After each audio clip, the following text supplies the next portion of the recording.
My fiancé handed me his phone during dinner and said, "Read the last message. Hello everyone, and welcome back to the channel. Before we start tonight, let me ask you something. Have you ever had one of those moments where a single message on a screen felt like it could change your entire life in the space of 5 seconds? Not a dramatic, movie-style reveal. Just an ordinary Friday evening, an ordinary dinner, and then, everything shifts. My name is Charlotte. I'm 29 years old, and the story I'm about to tell you tonight is my own. It's the story of the night my fiancé, James, slid his phone across the dinner table, looked at me with an expression I had never once seen on his face in the 4 years I'd known him, and said only this, "Charlotte, read the last message." No smile. No explanation. Just a stillness in his voice that made my stomach drop straight through the floor. This story has tears in it. It has laughter in it too, more than you might expect, because James has never in his life been able to stay serious for longer than about 90 seconds. And somewhere in the middle of it, there's a twist that taught me something I don't think I'll ever forget, that the people we love are often carrying far more than they ever let us see. So get comfortable, get a cup of tea if you've got one, and if this is your first time here, do subscribe so you never miss a story. Now, let's go back to the beginning, back before the dinner table, because I think you need to understand James and me before you understand what happened that night. I should tell you first that James and I did not have a fairy tale meeting. There was no meet cute, no dropped umbrella, no colliding trolleys in a supermarket aisle. We met at a mutual friend's disastrous karaoke night, where James was singing an off-key rendition of a song I can't even remember the name of, and I was the only person in the room who clapped for him afterwards, mostly out of pity. "You're the only one who clapped," he said, walking over with 2 warm glasses of Prosecco. Someone had to. That was genuinely one of the worst performances I've ever witnessed. "Harsh but fair," he said, grinning. "Can I get your number as compensation for the trauma I just put you through?" That was James in a single sentence, cheerfully self-deprecating, quick with a joke, and somehow completely disarming. We texted for 3 weeks before our first proper date, which he planned terribly. He took me to a restaurant that turned out to be closed for a private event, and we ended up eating chips on a bench by the river instead, laughing so hard that a passing dog walker asked if we were all right. "This is officially the worst first date in recorded history," I told him. "Best one I've ever had, though," he said, and I remember thinking, oh no, I actually like this idiot. Over the following years, that's exactly what happened. I fell for a man who sent me a ridiculous joke every single morning without fail, no matter how bad it was. "Charlotte, why don't scientists trust atoms?" "You've sent me this one before, James." "Because they make up everything. Same as my excuses for being late. You've used that punchline 3 times this month. Consistency is a virtue." It was in these small, silly, unremarkable moments that our love quietly grew into something solid. My mum, who has never in her life handed out compliments easily, took one look at James at Christmas dinner 2 years in and said, "He's a good lad. Bit scatterbrained, but his heart's in the right place." Coming from my mother, that was basically a royal endorsement. Not everyone approved of us in the beginning, if I'm honest. My Aunt Pauline, whom you'll be hearing much more from shortly, once pulled me aside at a family barbecue in our 2nd year together and said, quite seriously, "Charlotte, are you sure about this one? He seems a bit unserious." I remember laughing so hard I nearly choked on a sausage roll, because unserious was, in fact, exactly what I loved most about him. My mum, ever the diplomat, simply told Pauline that some people mistake gentleness for a lack of seriousness, and that James had more of the former than most men she'd ever met, which rather ended that particular conversation. James proposed on a Tuesday, of all days, in the most James way imaginable, badly, nervously, and with a ring box he'd accidentally left in his coat pocket for so long it had gone slightly warm from his body heat. His voice completely gave out halfway through the sentence, and he ended up just holding the ring out and staring at me, wide-eyed, waiting. "Was that a proposal, or are you having some kind of episode?" I asked, half laughing, half crying. "Yes," he said. "Both." "Please say yes." I said yes, obviously. And for 3 months after that, everything felt, for lack of a better word, perfect. The wedding date was set for 4 months out. We had a venue booked, a guest list half finished, and an entire Pinterest board dedicated to floral arrangements that I still, to this day, cannot fully explain the logic behind. Which brings us to that Friday.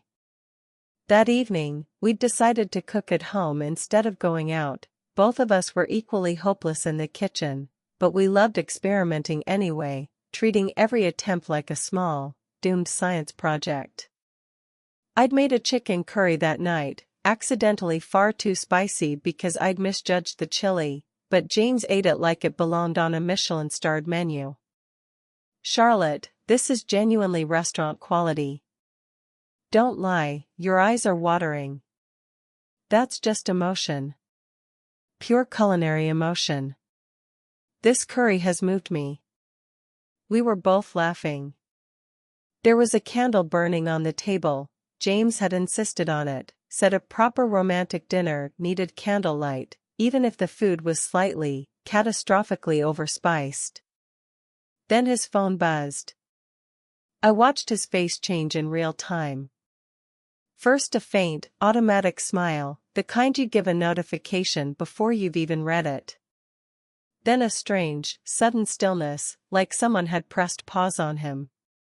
He read the message, turned the phone face down on the table without a word, and quietly went back to eating. "Everything okay?" I asked. Yeah, all fine," he said, but his eyes wouldn't meet mine, and he pushed a piece of chicken around his plate without actually eating it. It happened 3 more times over the course of that dinner. The phone would buzz, his face would tighten, and he'd fall into that same careful silence. By the 3rd time, I'd stopped pretending to eat too. I knew something was wrong. That 6th sense my nan always used to call a woman's radar was fully switched on, humming away in the back of my skull. I tried to keep the conversation light, tried to make him laugh the way he always made me laugh, but his responses kept coming half a beat too slow, like he was somewhere else entirely. "James, you've been miles away all evening. Talk to me." "I'm fine, Charlotte, honestly." "You've said fine 4 times and you haven't touched your curry, which, considering how spicy it turned out, is genuinely suspicious." He gave a small, tired laugh at that, the first real one all evening, but it didn't last. When dinner was finished and the plates were pushed aside, James let out a long breath, the kind that seems to come from somewhere much deeper than the chest. He picked up his phone, slid it across the table towards me, screen facing up, and said the words that would replay in my head for weeks afterwards. "Charlotte, read the last message." My fingers were trembling as I reached for it. My heart was pounding so hard I could feel it in my throat. 1,000 thoughts crashed through my head in the space of about 2 seconds. Was this another woman? Had he said something awful about me to a friend? Was he getting cold feet about the wedding, working up the courage to end things and using this as some strange, roundabout way of showing me? I picked up the phone. The screen showed WhatsApp, open on a conversation. The contact name read Mum, with a little heart emoji. James had clearly added himself years ago. My breath caught slightly. His mum? I scrolled up, hand still unsteady, to read the full conversation from the start of the evening. The first message, sent almost as soon as we'd sat down to eat, said, James love, the doctor called with the test results. It's not good news. He needs an operation. Then, a little further down, sent while we'd been laughing about the curry, they're saying it could cost over £8,000, and we simply don't have that kind of money sitting around. And then the final message, the one he'd read right before turning the phone face down and asking me to read it myself. I think we might have to ask you and Charlotte to push the wedding date back, love. I'm so sorry to even suggest it. I looked up at James. There were tears standing in his eyes, unshed, the way they get when a person has spent hours forcing themselves not to cry. Whose operation is this? I asked quietly, though some part of me had already guessed. James took a long, shuddering breath, then said, Dad's. He's got a blockage in his heart. The doctors say he needs a bypass as soon as possible, or the risk gets worse. But we don't have the money, Charlotte. I've been hiding it from you for 2 weeks because I didn't want to worry you, didn't want to drag it into your wedding happiness. His voice began to break properly then. I've spent every night lying awake trying to work out what to do. Mom thinks we should postpone the wedding and put our savings towards the operation instead. But I was ashamed to even tell you that was on the table. I thought you'd think I was weak, that I couldn't sort out my own family's problems, that you'd start to wonder what kind of husband I'd actually be. Honestly, in that moment, I felt a strange, tangled mix of emotions all at once.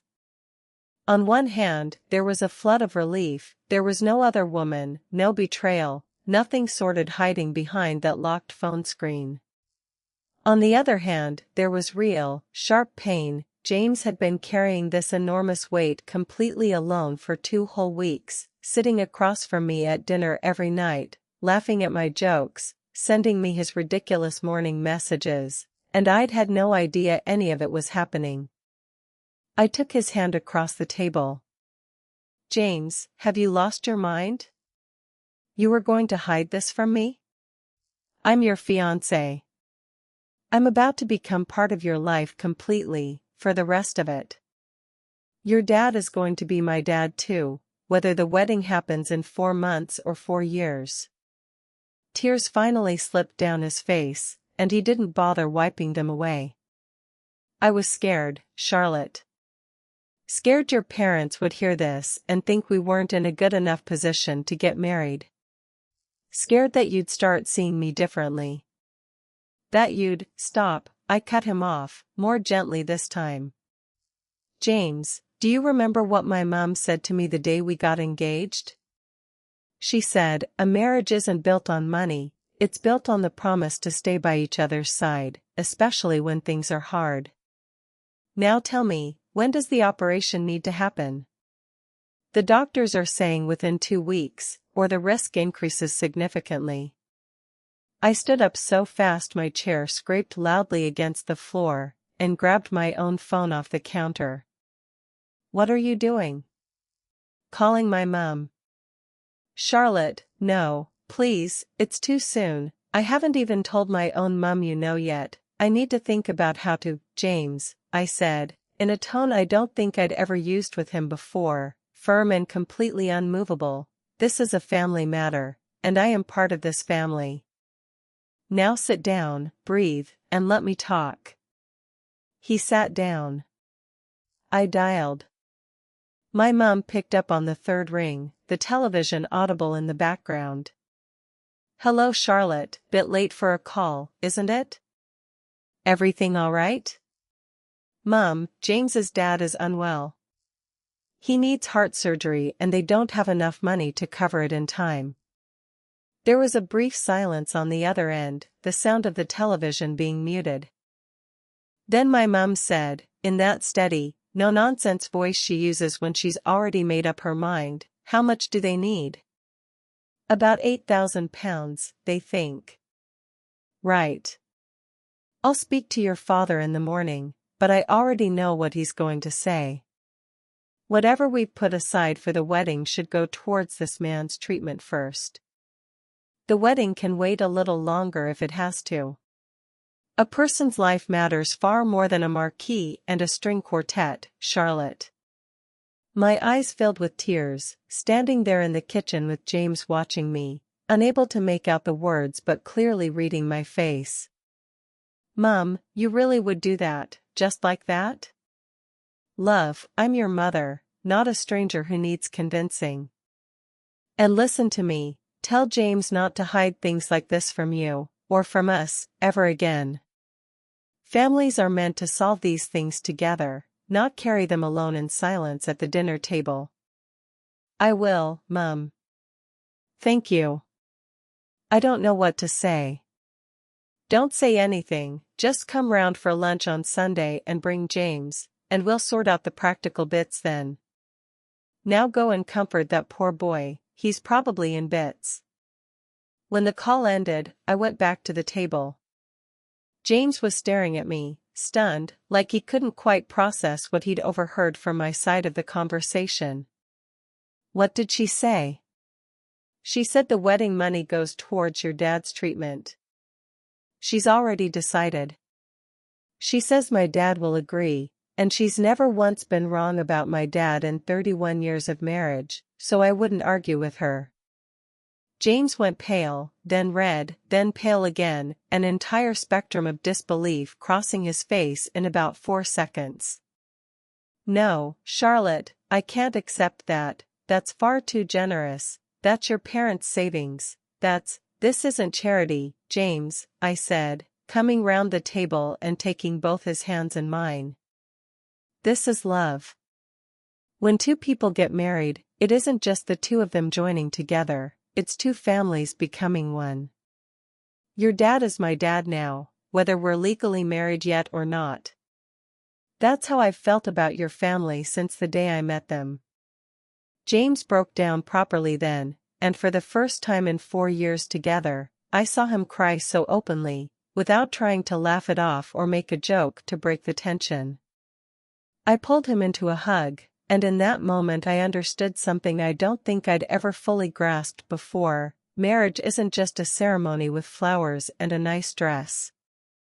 It's a promise to stand shoulder to shoulder with someone through absolutely everything, the good and the terrifying alike. The next day, things moved quickly.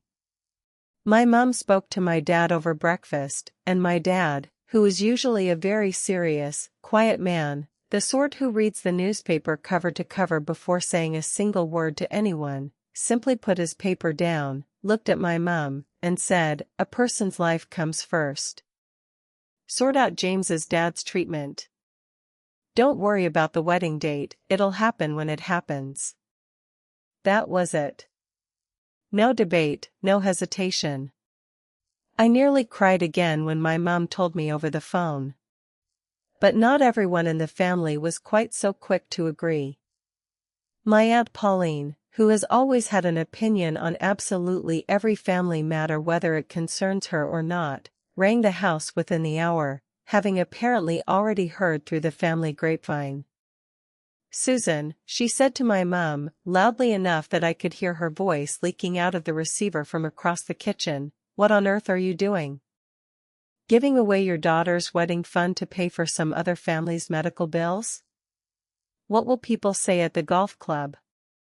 My mum, kind but absolutely immovable once her mind was made up, replied without a shred of hesitation, "People can say whatever they like, Pauline, at the golf club or anywhere else.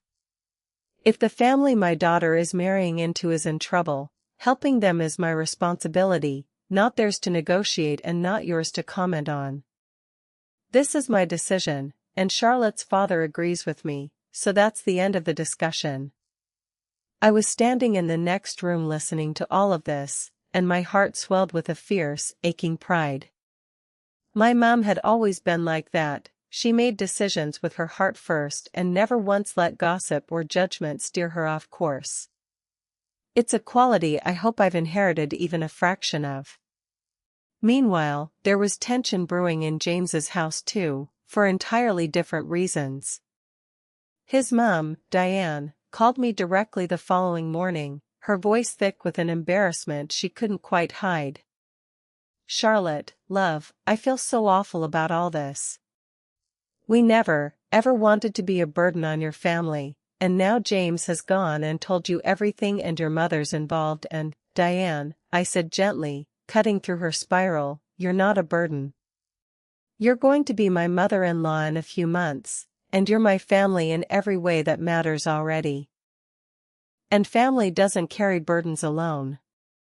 We carry them together, or what's the point of any of it? She began to cry properly on the phone then, the kind of crying that comes from relief as much as sadness. God bless you, love. I knew from the very first day James brought you round for Sunday lunch that you were the right one for our son. I told his father as much, didn't I, Terry? She called out, presumably to James's dad somewhere in the background. That Sunday, both families came together for lunch, something that had never happened before outside of the engagement party. It was awkward at first. My Aunt Pauline sat stiffly in the corner sipping her tea with an expression that suggested she was still not entirely on board, but by the time the roast was served, the two mothers were sitting together going through spreadsheets and hospital paperwork like old friends, and my dad and James's dad had disappeared into the garden to look at absolutely nothing in particular, which is what men of a certain generation do instead of talking about their feelings directly. 2 weeks later, almost to the day of the operation arrived. That morning, all of us gathered at the hospital, me, my mum, James, his mum Diane, and his younger sister Sophie, who was barely 19 and had taken the entire week off from her part-time job at a garden center without even asking, simply telling her manager, my dad's having heart surgery, I'll be back when I'm back. Sitting in that waiting room, surrounded by the particular smell of hospital disinfectant and old coffee, time felt like it had frozen entirely. The clock on the wall seemed to move slower than any clock I'd ever watched in my life. Sophie turned to me at one point, her eyes wide and glassy, and asked in a small voice, Charlotte, what if something happens to Dad? I took her hand and squeezed it. Nothing's going to happen to your dad, Sophie. He's strong, and stubborn, and frankly too grumpy to let a little thing like heart surgery beat him.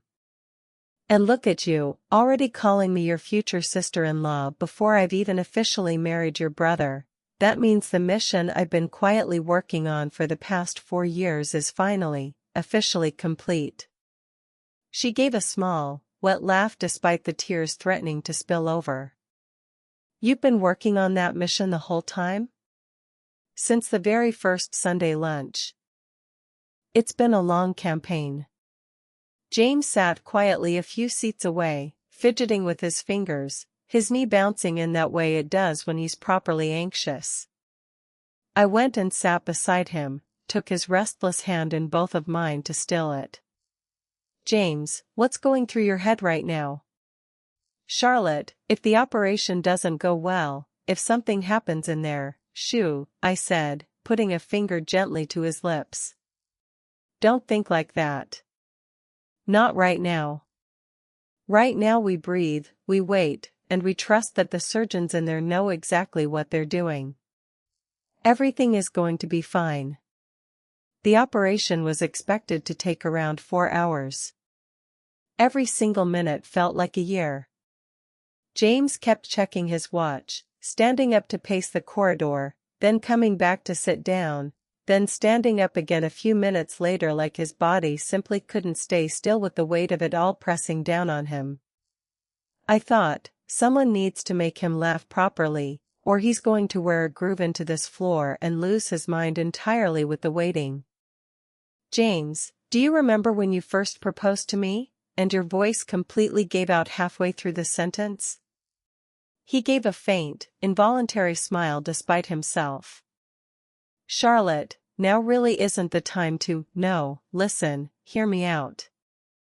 You said, I will, no wait, would you, ugh, and then you just shoved the ring box at me without finishing a single coherent sentence, like you were handing me a parking ticket instead of proposing marriage.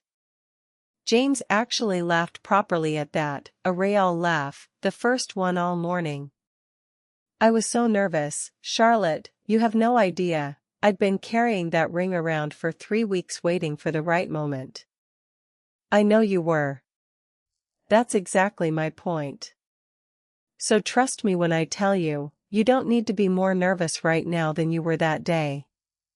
Your dad is strong, your whole family is here in this waiting room, and everything is going to be absolutely fine. He squeezed my hand tighter, and for the first time that morning, his knee stopped bouncing. Finally, 4 hours and 11 agonizing minutes later, by my count, the surgeon walked out through the double doors, still in his scrubs, and everyone in that waiting room stood up at once, as if pulled up by the same invisible string. The operation was a success, he said, and I have never in my life heard 4 words land with such physical relief. We're moving him to recovery now. He'll be groggy for a while, but he should be conscious and talking by tomorrow morning, and the prognosis going forward is very good. The whole waiting room seemed to exhale as one. Diane burst into tears of pure joy, the kind that come out as half sob, half laugh. Sophie hugged me so tightly around the middle I could barely breathe, and I didn't mind one bit. And James, my James, who had been holding back his tears for nearly 2 weeks straight through sheer stubborn will, finally, properly let them fall, right there in the middle of the hospital corridor. He pulled me into a hug and whispered into my hair, "Charlotte, I genuinely don't know how I would have got through any of this without you sitting next to me." "Didn't you realize," I said, my own voice thick with emotion, "I didn't come into your life just to show up for the wedding day itself. I came for every single hard moment leading up to it too. That's rather the whole point of the exercise, James." My mom had been standing quietly a little further off, giving the immediate family their moment, and she watched all of this unfold from a small distance. Later, over tea back at her house, she told me, "Charlotte, that day I watched you with James, and I saw a kind of love in your eyes that I'd only ever really read about in books before that point. I knew right then you'd chosen the right man, even if he does still send me those dreadful joke messages every Christmas." 2 months passed. James's dad, Terry, made a full and rather stubborn recovery, walking about the garden within weeks against strict doctor's orders, and true to form, his very first proper act of returning health was calling James into the living room to tell him off. "Why on earth did you hide it from me that the wedding was being postponed on my account? Am I some sort of stranger in this family, that nobody tells me anything anymore?" James stood there, head lowered like a schoolboy caught out. "Dad, I just didn't want you worrying about it while you were recovering. I was trying to protect you. Enough excuses. God himself sent us a daughter-in-law like Charlotte, and you can't even understand the basic principle that relationships aren't strengthened by hiding things from the people who love you. They're strengthened by honesty, even when honesty is uncomfortable. Especially then, in fact." I was standing in the doorway watching this unfold, and I couldn't help laughing out loud. "Terry, go easy on him. He was absolutely terrified the entire time your operation was being planned, hardly slept a wink for 2 weeks." Terry looked over at me and his stern expression softened completely, replaced by something almost sheepish. "Love, having a daughter-in-law like you in this family, I consider myself an exceptionally lucky man, whatever this idiot son of mine gets up to." "Cheers, Dad," James muttered, though he was smiling now too. During this period, a new wedding date was set, 6 months out this time, giving everyone breathing room.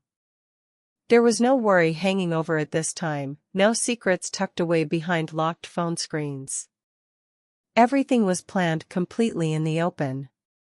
James and I sat together most evenings going through decoration options, arguing cheerfully over fonts for the invitations, and yes, we attempted cooking together again too, undeterred by our track record. This time we tried our hand at a proper Sunday roast, which also came out slightly, catastrophically burnt around the edges of the potatoes, but this time we sat and ate it together anyway, laughing the whole way through, James insisting the burnt bits were intentionally crispy. It's a technique. Sophie, meanwhile, had appointed herself chief bridesmaid and unofficial wedding planner, a role nobody had actually given her but that she'd claimed with total confidence, arriving at our flat most Saturdays with a folder full of color swatches and extremely strong opinions about seating charts. I have to tell you about the hen-do, because if I don't, this story is missing one of its funniest chapters, and I did promise you humor along with everything else. My best friend from university, Emily, organized it, and Emily's idea of a good time has always leaned slightly towards chaos. She booked us all onto a canal boat for the weekend, myself, Emily, Sophie, my cousin Rebecca, and 4 other friends, with the promise of a relaxing, scenic getaway. What Emily failed to mention was that none of us actually knew how to steer a canal boat, and the man at the hire company gave us a 4-minute safety briefing before waving us off with what I now recognize, in hindsight, as genuine concern in his eyes. We hit a lock gate within the first hour. Not hard, not dangerously, but enough that Rebecca, who was holding a very full glass of Prosecco at the time, ended up wearing most of it down her front. This is fine, Emily kept insisting, at the wheel, steering us in a slow, confident zigzag down the canal. This is completely under control. By the second day, we had somehow acquired a small flotilla of ducks that had taken to following our boat, apparently under the impression we were a reliable source of bread, which, to be fair, we had been throwing at them liberally the night before while slightly too much wine in. That evening, moored up for the night, Sophie turned to me with a wicked grin and said, "Right, Charlotte, truth or dare, and don't you dare pick truth, I've got a list. I'm terrified of what's on that list." You should be. The dare, when it came, was that I had to video call James right then and there and tell him, completely deadpan, that the boat had sunk and we were all stranded, just to see his reaction. Against my better judgment, and fueled by 2 glasses of the aforementioned Prosecco, I did it. "James," I said, keeping my face as serious as I could manage while 5 women snorted with laughter just off camera, "the boat's sinking. We're taking on water. I don't know if we're going to make it." There was a beat of pure silence on the other end. Then James, without missing a beat, said, "Right, well, in that case, can I ask that in the event of your untimely canal-based death, my joke about the atoms gets read out at the funeral? I feel it deserves a proper send-off." The entire boat erupted into laughter, and I had to admit defeat, confessing it was all a prank. James just laughed and said, "I knew within about 2 seconds, Charlotte, you've got the worst poker face of anyone I've ever met. It's honestly one of my favorite things about you." On the final morning, hungover and slightly sunburnt from an afternoon spent lying on the top deck, Emily gathered us all together for what she called a proper toast, standing rather unsteadily at the front of the boat with a mug of tea held aloft like a trophy. "To Charlotte," she said, "who once made me split a bag of chips on a park bench in the rain during our second year of university because neither of us could afford a proper meal, and who is somehow, impossibly, now marrying a man who once serenaded an entire pub with the worst rendition of a song I have ever heard in my life." Growth. Genuine growth. Everyone laughed and clinked mugs together, and Sophie, slightly tearful from either the emotion or the Prosecco, or more likely both in equal measure, added, "And to my brother, who doesn't deserve her, but somehow got her anyway, and who I am extremely proud of even though I will never, ever tell him that to his face." I share that whole story because I think it's important you understand, for all the heaviness of what happened with his dad's operation, James and I never once lost our sense of humor with each other. That thread of daftness running underneath everything is, I think, exactly what got us through the harder parts intact. I think it's worth pausing the story here for a moment, because when I look back now, there were little signs of what James was carrying, even before that dinner table night, and I completely missed them at the time. I only pieced it together afterwards. Our engagement party had been held at Terry and Diane's house, a fairly modest garden gathering with fairy lights strung between the fence posts and a barbecue that Terry insisted on manning himself despite Diane's repeated protests that he burns everything he touches. James gets it from him, it's genetic.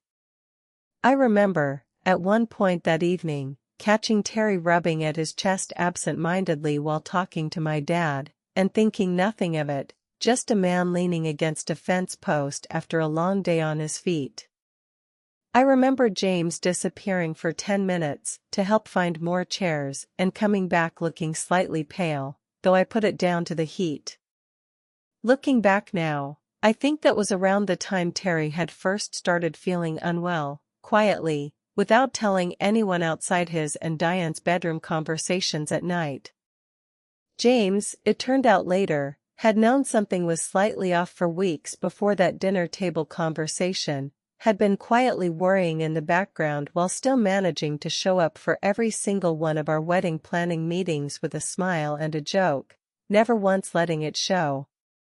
When I asked him about it afterwards, once everything had settled, he said, "I didn't want to worry you over something that might turn out to be nothing, Charlotte."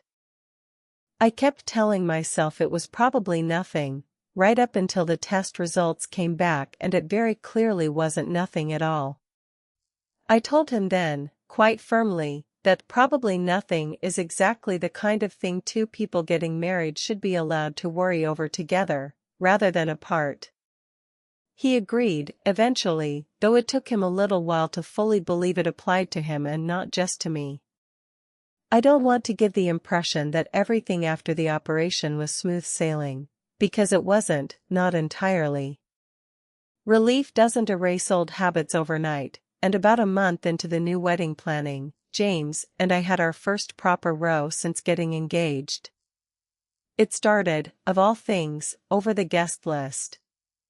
With the family finances stretched thin from the operation, we'd agreed to scale the wedding back considerably, and James, still clearly carrying some leftover guilt from the whole ordeal, kept quietly cutting names from his side of the list without discussing it with me first: old university friends, a cousin he'd been close to as a child, even his own godfather at one point. I found the revised list by accident on his laptop one evening and felt something in me go cold.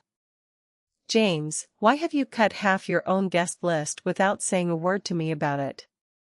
I just thought, with everything that's happened, we should keep things smaller, cheaper. I don't want your parents spending any more than they already. This isn't about my parents anymore, James. The operation's paid for. Terry's recovering brilliantly. This is you punishing yourself quietly for something that was never your fault to begin with, and doing it in secret again, exactly like you did with the phone messages. He went quiet at that, properly quiet, the kind of quiet that told me I'd landed on something true. "You're right," he admitted eventually, sitting down heavily on the sofa. "I think some part of me still feels like I need to make up for it somehow, like I owe everyone smaller versions of everything from now on." "You don't owe anyone anything, James. Your dad is alive and well. We got through it together, exactly the way we're supposed to. Now put your godfather back on that list, and for heaven's sake, talk to me next time before you start making decisions for both of us on your own."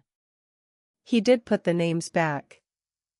And from that point on, whenever either of us caught the other quietly shouldering something alone, we had a little phrase we'd use to call it out: dinner table energy, a gentle shorthand that meant, put the phone down, sit up, and just tell me. It became something of a running joke between us, but it worked, every single time. Finally, the day everyone had been waiting for arrived. I stood in my wedding dress looking at myself in the mirror at my mum's house, and my mum stood just behind me, already crying, dabbing carefully at her eyes with a tissue so as not to ruin her carefully applied makeup. "Mom, why are you crying already? We haven't even left the house yet." "Happy tears, love, don't mind me. Do you remember when you were little, you used to say you wanted a husband who'd treat your family like his own, and treat his own family the same way back? God answered that prayer rather perfectly, didn't he?" I hugged my mom tightly, careful of both our outfits. "It's because of how you raised me that I could even recognize a man like that when he turned up singing badly at a karaoke night, Mum." She laughed properly then, the tears turning into something lighter. "That is genuinely the worst story of how you two met that I have ever heard, and I've heard it about 40 times now." During the ceremony itself, when James took my hand at the altar, there was the same raw love in his eyes that had been there through his tears that night at the dinner table all those months ago, except this time, instead of pain and fear, there was pure, uncomplicated gratitude. His vows, when it came time for them, were somehow both the funniest and most moving thing I've ever heard him say. "Charlotte," he began, hands visibly shaking slightly around the little card he'd written notes on, "I once told you, on our very first date, that eating chips on a bench was the best date I'd ever had. I want you to know that has remained true for every single day since, whether we're eating chips on a bench or sitting in a hospital waiting room for 4 hours, or standing here right now in front of everyone we love. Wherever you are is simply the best place for me to be. Also, I promise to stop sending you the Adam joke at some point in the next 50 years, but I make absolutely no guarantees on the timeline." Even the vicar laughed at that one. At the reception, James's dad, Terry, stepped up to the microphone for a speech, which was completely, wildly out of character for him, as he'd always been a man of remarkably few words, the sort who communicated mostly through nods and the occasional grunt of approval. "I won't say much," he began, clearing his throat, clearly uncomfortable with the attention but pushing through it anyway, because those of you who know me know that's not really my way. "I just want to say this. When my life was properly in danger, and my own family didn't have the money to save it, a young woman who wasn't even legally my daughter-in-law yet put her own wedding savings towards saving my life without a moment's hesitation. Charlotte, you're not just my son's wife now. As of today, you're my daughter, plain and simple, and I don't say that lightly." The whole room erupted into applause, and I could see Diane and my mum, sitting together at the top table, hugging each other and both openly crying, mascara be damned. Aunt Pauline, I noticed, was dabbing at her own eyes too, apparently having fully come round to the whole arrangement by this point. And I was only looking at James, who was looking back at me like I was the single luckiest thing that had ever happened to him in his entire life, and I remember thinking, quite clearly, that I felt exactly the same way about him. But the story isn't quite finished yet, because what's a good drama without one last little bit of mischief thrown in at the end, just to keep things honest to the format. On our wedding night, when James and I were finally alone in our hotel room, shoes kicked off, both of us thoroughly exhausted and thoroughly happy, he pulled out his phone with a strange little glint in his eye and said, "Charlotte, read the last message." My heart nearly stopped on the spot. That entire dinner table flashback hit me instantly, full force, my body reacting before my brain had even caught up. "James, what now? Please don't do this to me tonight of all nights." He handed me the phone with a grin he clearly could not suppress. On the screen was a message from his old university mate Ben, who happened to run the catering company we'd used for the reception. "James mate, doubled the biryani order last minute. Figured the bride and groom have a real talent for burning food based on what you told me about your cooking history, so made extra for the guests just in case the main dish went sideways." I stared at the screen, stunned, then burst out laughing so hard I had to sit down on the edge of the hotel bed. "You absolute idiot, James, you actually planned that." Just thought, he said, laughing sheepishly, sitting down beside me, from now on, whenever I hand you my phone and say read the last message, you should know, no more heavy drama, no more hidden hospital news, just a bit of a laugh between us from here on out. I wanted tonight to be the one where you finally got to read that phrase and just laugh instead of panic. I swatted him lightly on the arm, but deep down, underneath the laughter, I was quietly thinking about how lucky I truly was, a man who had stood by me, and asked me to stand by him, through the very hardest of times, and who never once forgot how to make me laugh even in the very happiest of time. We flew out to Portugal 3 days after the wedding, both of us still slightly hungover from the reception and running entirely on adrenaline and leftover wedding cake, which Diane had insisted on wrapping up for us for the journey as though we were being sent off to war rather than a beach resort. The honeymoon itself was, predictably, a small disaster from start to finish, in the very best way.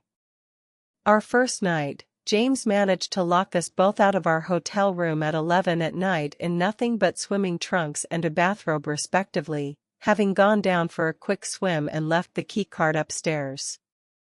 We spent 45 minutes sitting in the hotel lobby waiting for a new key to be issued, James loudly insisting to the very patient receptionist that this was actually quite a romantic story, we'll tell our grandchildren about it, while I sat beside him in a complimentary hotel dressing gown, laughing too hard to be properly annoyed.